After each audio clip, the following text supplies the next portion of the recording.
Hello everyone. ఇవాళ మనతో పాటు ఉన్నారు creative director and political analyst Geetha Krishna గారు. వారితో మాట్లాడదాం. Hello sir. హాయ్. సార్, రీసెంట్‌గా రామ్ చరణ్ ఒక కడప దర్గాకెళ్లారు. అంటే తను అయ్యప్ప స్వామి దీక్షలో ఉన్నారు. సో, అలా మాల ధరించి గూడా దర్గాకి వెళ్లారు అని జెప్పేసి ఆ వివాదం అయితే చాలా సర్క్యులేట్ అవుతుందసలు. సో, దాన్ని మీరెలా జూస్తారు? కడప దగ్గర ఒక దర్గా ఉంది. అక్కడికి వెళ్లి మన మనసులో అనుకున్నది జరుగుద్దని చెప్పేసి చాలా మందికి హ్మ్. తెలుసు. అదే విధంగా అజ్మీర్ ఒకటుంది. నేను హ్మ్. అజ్మీర్‌లో కూడా వెళ్ళాను. చాలా బావుంటది అక్కడ నార్త్‌లో. హ్మ్. సో, ఆహ్, ఇక్కడే మనకు ఉన్న సౌలభ్యంలో మెడ్రాస్‌లో ఉన్న దర్గా కూడా మౌంట్ రోడ్ మధ్యలో ఉంటది. ఓకే. దానికి కూడా ఎళ్తాడు. ఒక 5, 600 బిర్యానీ ప్యాకెట్లు పార్సెల్ చేయించుకొని ఏఆర్ రెహమాన్ ఎళ్తాడు. A R Rahman mother Muslim, father Hindu. హ్మ్. అంచేత ఇతను మ్యూజిక్ డైరెక్టర్ అయ్యే వరకు దిలీప్ అనే పేరుతో ఉండేవాడు. ఎందుకొచ్చిన ముస్లిం పేరు అని చెప్పేసి హ్మ్. అదే డిసడ్వాంటేజ్ అనుకునేవాడు. ఏం కాదు యాక్చువల్గాను. ముస్లిమ్స్కి అనేది ఇండియాలో they are part and parcel కాబట్టి అదేమి లేదు. కానీ అతను దిలీప్ అని పిలిపించుకున్నాడు. ఎప్పుడైతే అతను మ్యూజిక్ డైరెక్టర్ అయిపోయాడో ఆ సేమ్ ఇయర్ అనుకుంటా ఒక సంవత్సరం అటు ఇటులో ఈ దర్గాకు అక్కడికి వెళ్ళి ఒక మహమ్మద్ ఒక గురువు గారి దగ్గరికి వెళ్ళి కంప్లీట్గా మళ్ళా ఇస్లాంగా మారాడు. ఓకే. యాక్చువల్గా ఇస్లామే, వాళ్ళ మదర్ ఇస్లాం. హ్మ్. వాళ్ళ సిస్టర్ నా వైఫ్ క్లాస్మేట్ కూడాను. క్లాస్మేట్ స్కూల్ మేట్ విద్యోదయాలు మెడ్రాస్లో. సో మళ్ళీ ముస్లిమ్స్ వాళ్ళు మదర్ ఏ భాష మాడితే అదే కదా వాడతాం మనం. అవును. ఫాదర్ ఒకవేళ ఇంకోటి అయినా కూడా తల్లి మదర్ టంగ్ అని హ్మ్. ఎందుకంటారు. ఆమె పెంపకంలో ఉంటాం కాబట్టి అలాగే విధంగా అది ముస్లింగానే పెరిగాడు. ఎందుకు వచ్చిన కాంట్రవర్సీ అని దిలీప్ అని పెట్టుకున్నాడు. హ్మ్. సో అతను అక్కడికి వెళ్తాడు, మక్కా వెళ్తాడు. హ్మ్. ఆల్మోస్ట్ ఎవ్రీ ఇయర్ వెళ్తాడు అనుకుంటా. ఏ సీజన్లో వెళ్తాడో తెలియదు. వెళ్ళినా కూడా అక్కడ అఫీషియల్లీ అంటే AR Rahman is now world famous కాబట్టి అక్కడికి వెళ్ళినా కూడా కొంచెం జాగ్రత్తగా వెళ్ళాలి. అక్కడ హ్మ్. అంత జనం ప్రపంచంలో ఎక్కడ చూడం మనం. సో ప్రతి సంవత్సరం వింటా ఉంటాం తొక్కిస్లాలో ఎంతమంది ఇలా హ్మ్. పోయారు అని చెప్పేసి. Still they go. అదే మన కాశీలో వెళ్ళినట్టు. సో ఇది రామ్ చరణ్ అతనితోటి ఒక సినిమా చేస్తున్నాడు ఇప్పుడు. ఎవరో డైరెక్టర్ బుచ్చిబాబు అన్న డైరెక్షన్లో ఏఆర్ రెహమానే మ్యూజిక్. ఓకే. సో ఎక్కడో కలిసి ఉంటారు. అక్కడికి వెళ్తే మంచిదని ఎవరు చెప్పారు? హ్మ్. ఏఆర్ రెహమానే చెప్పాడు. ఎవరు చెప్పారు? మంచి జరుగుద్దని చెప్పాడు. ఆల్రెడీ కొంచెం ప్రాబ్లంలో ఉన్నాడు. గేమ్ చేంజర్ హ్మ్. ఆ సినిమాల్లో ఆ డైరెక్టర్కి ఫ్లాప్ అవడం వల్ల దిల్ రాజు కూడా ప్రాబ్లంలో పడ్డాడు అనమాట. ఆ సినిమా బాగానే ఉంటుంది. హ్మ్. కానీ ఈలోగా జనాలకి ఒక ఎక్స్పెక్టేషన్తో ఆడొద్దని చెప్పాను ఆ సినిమా. ప్రస్తుతం పాన్ ఇండియా అని ఎక్స్పెక్టేషన్ ఎంత పవర్ఫుల్గా ఉంటే అంత బాగా హ్మ్. ఆడద్ది. సో ఇవన్నీ మంచి జరగాలనే ఉద్దేశంతో జరుగుతాయని చెప్పేసి ఎవరో చెప్పుంటారు. రెహమానే చెప్పాడు, మ్యూజిక్ డైరెక్టర్ ఎవరో చెప్పారు. అతను అంత ఊహించలేదు ఇది కాంట్రవర్సీ అవుతుంది. Because is a global star కింద పేరు తెచ్చుకున్నాడు. పెద్ద స్టార్ మన తెలుగు నుంచి. సో అటువంటిది మామూలుగా వెళ్ళి దర్గాకి వెళ్ళి 2 నిమిషాలు ఉంటుంది. దండం పెట్టేసుకుని స్టార్ కాబట్టి పోలీస్ ప్రొటెక్షన్ అని అడిగారు. రామ్ చరణ్ కాబట్టి ఆ చుట్టుపక్కల ఉన్న అందరూ వస్తారు. ఆ విధంగా కొద్దిగా అడావుట్ చేశారు. అడావుట్ చేయమన్నట్టు చెయ్యమని ఉన్నాడు. అతను హ్మ్. నిజంగా హృదయపూర్వకంగా వెళ్ళి ఉంటాడు.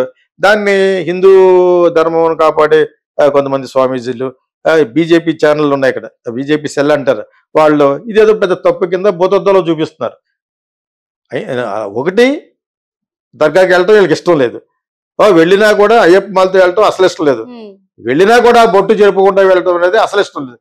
3 తప్పులు చేశారు అంటారనమాట. అదేదో సాగర సంఘంలో అంటాడు. 2 తప్పులు చేశారా కొడతాడనమాట. ఆ విధంగా 3 తప్పులు చేసామంటారనమాట ఇతన్ని. అప్పుడు మళ్ళా బొట్టు తీసుకురావాలంటే వెళ్ళి ఉంటాడు. వెళ్ళాడని ఈయన ఎవరో చెప్పారు కదా, ఆ విధంగా వెళ్ళి ఉంటాడు. బొట్టు ఇవన్నీ నాన్ సెన్స్ యాక్చువల్గా. ఒక నమ్మకం ఉంది. సెక్యులర్ స్టేట్ ఆఫ్ గవర్నమెంట్లో ఉన్నాం. మన ఇందులో ఉన్న దేశంలో ఉన్నాం. అన్ని మతాలని గౌరవించాలని నేను 35 సంవత్సరాలు నా సినిమా ప్రతి సినిమాలో ముగ్గురిని చూపిస్తాను. ఏదో సందర్భాలు ఏర్పాటు చేస్తాను అనమాట. హ్మ్. అంచేత నాకు అది లేదు. నేను I'm proud to be Hindu. హ్మ్. హిందూగా పుట్టాను, హిందూగానే చచ్చిపోతాను. నాకు గర్వం ఉంది. అయినా కూడా వేరే మతాలని అగౌరవపరచకూడదు అనేది నాకేం ఓట్లు అవసరం లేదే. నా హృదయంలో మాట చెప్తున్నాను. ఇవి ఓట్లు అడిగే వాళ్ళ యొక్క మాటలు ఎన్ని. నాకు ఓట్లు వద్దు, నేను ఎలక్షన్లో నిలబడను, నాకు అది పడదు. నేను హ్యాపీగా బతకాలి. దానికోసం నాకు ఉన్న ప్రతిభను ఉపయోగించడం తప్పితే నేను దేని వెళ్తాను దర్గా. అజ్మీర్ వెళ్ళారన్నాను కదా. హ్మ్. వెళ్లే ముందు ముస్లిం సంబంధించిన వెళ్లే ముందు కొన్ని రూల్స్ ఉంటాయి. హ్మ్. అదేవిధంగా అమృత్సర్లో గోల్డెన్ టెంపుల్ ఉంది కదా, అక్కడ కొన్ని రూల్స్ ఉంటాయి. హ్మ్. ఇది తీసేసి ఇష్టం వచ్చినట్టు ఫోటో స్టైల్గా టోపీ గీపీకి వెళ్ళేవారు. తీసేసి గుడ్డ కట్టుకోవాలి అక్కడ దర్గాలో కూడా. ఇక్కడ దర్గా, అక్కడ అక్కడ గోల్డెన్ టెంపుల్ అంటారు. హ్మ్. సో వాళ్ళు ఎక్కడికి వెళ్తే వాళ్ళు రూల్స్ పాటించాలి. నేను అదే కదా అన్నాను. తిరుపతి టెంపుల్ రాకూడదని అనుకోండి, వెళ్ళకూడదు, దూరంగా దాన్ని పెట్టుకోవడమే. దేవుడు అన్ని చోట్ల ఉంటాడు, సర్వాంతర్యామి అంటారు భగవంతుడు. అంచేత దర్గాకి బయట కూడా దండం పెట్టుకోవచ్చు.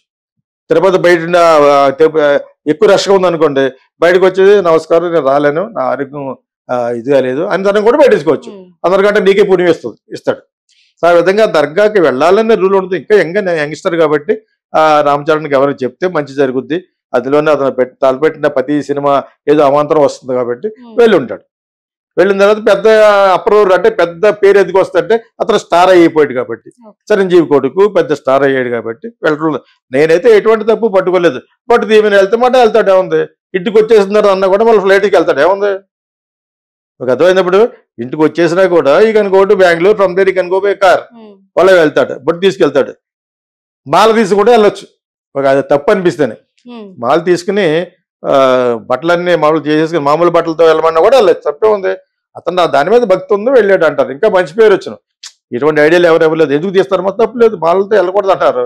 హిందువులంతా మాలతో వెళ్ళకూడదు అన్నారు. ఆయన ఎవరు కొద్దిగా మంచి విద్వత్తు ఉన్న వాళ్ళు ఎవరైనా మాట్లాడుతున్నారు వాళ్ళు ఎందుకు సంబంధించి. ప్లస్ బీజేపీ సెల్ కూడా మంచిగానే మాట్లాడుతున్నారు. ఇలాగ వాళ్ళు తప్పు కదా అని అంటున్నారు. తప్పే ఉంటుంది బహుశా. వాళ్ళు RSS run by BJP run by channels కాబట్టి వాళ్ళు అనేది వాళ్ళ తప్పు కూడా పట్టుకోకూడదు మనం. కాకపోతే ఇది అతనికి చెప్తే అతను మళ్ళీ చెయ్యాలి. తప్పు అయిపోయింది, ఇలాగ నేను వెళ్ళకూడదు అని చెప్పేసి. యాక్చువల్గా అయితేనే మహమ్మడియన్స్, దట్ ఈస్ ముస్లిమ్స్ కూడా తప్పు పట్టాలి.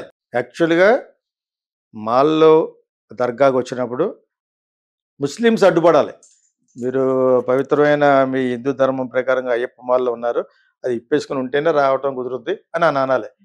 వాళ్ళు అనలేదు.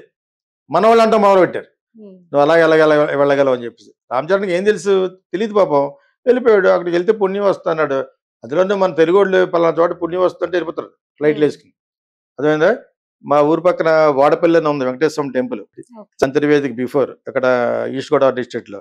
అక్కడికి ఒక ఆయన అక్కడికి వెళ్తే మంచిదన్నారని ఎవ్రీ వీక్ సొంత ఎయిర్ క్రాఫ్ట్ లో వచ్చేసి అక్కడెక్కడ ల్యాండ్ అయిపోయి వెళ్తున్నాడు. అంచేత మనవాళ్ళే తెలుగు వాళ్ళు అనమాట. సో ఆ విధంగా అడిగారు, మంచి జరుగుద్దని వెళ్ళాడు. యాక్చువల్గా రామచరణ్ తప్పేం లేదు. యాక్చువల్ తెలియక చేసిన పొరపాటుకి అలా మాల తీయొచ్చని కూడా తెలియదేమో. తీయొచ్చు కొన్ని అసలు సందర్భాలు ఎవరో పోతారు, ఆ మాలతోటి శ్మశానానికి వెళ్ళకూడదు. నన్ను ఇలా టు రిమూవ్ అండ్ గో. ఇది అంతా ఎందుకు పెట్టారు? మాల్లో ఉన్నప్పుడు పరిశుద్ధంగా ఉండాలి. పరిశుద్ధంగా ఉండి మంచి గంధపు వాసనతో ఆ పూజ చేసుకుంటూ నేల మీద పడుకుని బ్రహ్మచర్యం పాటిస్తూ ఉండాలని అదొక రూల్ పెట్టారు. అయ్యప్ప స్వామి నేను 6 సార్లు వెళ్ళాను. సో నేను ఒకసారి 40 రోజులు వేసుకున్నాను, మిగతా 11 రోజులు వేసుకున్నాను. అప్పటికి వెళ్తే ఇంకా స్టార్లే కాదు. సో నేను శరత్ బాబు వాళ్ళ తమ్ముడు అందరు కలిసి వెళ్ళేవాళ్ళు మెడ్రాస్. సో ఇప్పుడు రామచరణ్ తప్పేం లేదు. వాట్ హి హస్ డన్, పుణ్యం వస్తుందంటే ఎవడని వెళ్తాడు. వీళ్ళు ఇంత అప్రూవర్ అంటే ఎంత గొడవ జరుగుద్దో తెలియదు అతనికి. Okay, but dargah is very very famous. Kadapa every year ఆయన వెళ్తాడు. ఏమైనా దిలీప్ వెళ్తాడు, పూజ చేసుకుంటాడు, అన్ని చేసుకుంటాడు. అంచేత అదే హామ్ లేదు. ఇప్పుడు మళ్ళీ వెళ్ళమంటే బొట్టు తీసుకుని వెళ్ళాడు. తప్పేముంది? బొట్టు తీసినప్పుడు మాల కూడా మాలన అవి కొంత పక్కన పెట్టి కారులో పెట్టుకుని డ్రెస్, మామూలు డ్రెస్ చేసినటువంటి డ్రెస్ కూడా వెళ్ళొచ్చు.